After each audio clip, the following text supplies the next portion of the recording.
শ্রীকৃষ্ণের মৃত্যুর পর তার ১৬,১০৮ স্ত্রীর কি হয়েছিল, কোথায় গিয়েছিলেন তারা, এবং কেন শ্রীকৃষ্ণ ১৬,১০৮ জন স্ত্রীকে বিবাহ করেছিলেন? সবার আগে জানব ১৬,১০৮ স্ত্রীর কি হয়েছিল, কোথায় গিয়েছিলেন তারা।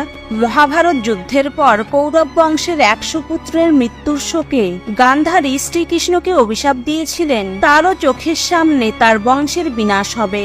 এই অভিশাপের ৩৬ বছর পর যদুবংশীরা হঠাৎ নিজেরা নিজেদের মধ্যে যুদ্ধ করে এবং মুষল যুদ্ধে একে অপরের বিনাশ করে।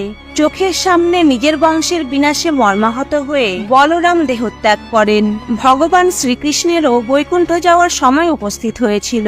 সেই কারণে প্রভাস ক্ষেত্রে একটি বৃক্ষের নিচে গিয়ে তিনি বিশ্রাম করছিলেন।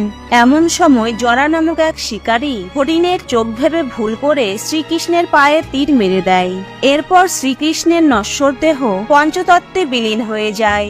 শ্রীকৃষ্ণের দেহত্যাগের পর শ্রীকৃষ্ণের আদেশ মতো অর্জুন দ্বারকার সমস্ত স্ত্রী, বৃদ্ধ ও বালকদের নিয়ে হস্তিনাপুরের উদ্দেশ্যে রওনা দেন। বলা হয় এদের মধ্যে অনেকেই গর্ভবতী ছিলেন। এমন অনেক দুঃখিনী মহিলা ছিলেন যারা মুষল যুদ্ধে স্বামীকে হারিয়েছেন।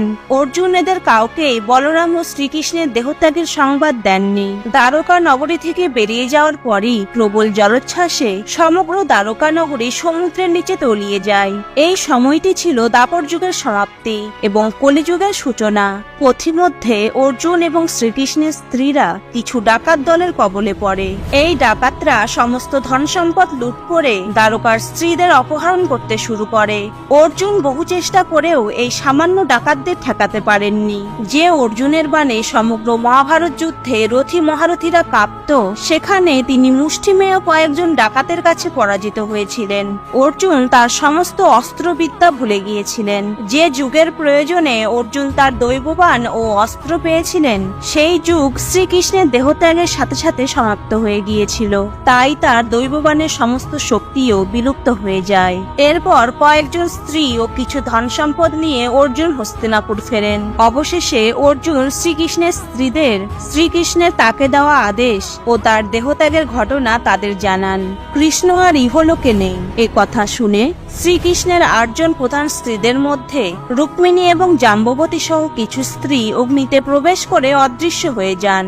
সত্যভামার সঙ্গে বাকি স্ত্রীরা বনে তপস্যা করতে চলে যান আর সেখানে কৃষ্ণ নাম জপ করে বাকি জীবন অতিবাহিত করার সিদ্ধান্ত নেন। এবার জানবো কেন শ্রীকৃষ্ণ ১৬,১০৮ জন স্ত্রীকে বিবাহ করেছিলেন। বলা হয় বরাহ অবতারে ভগবান বিষ্ণু যখন ভূদেবীকে অসুর হিরণ্যাক্ষের হাত থেকে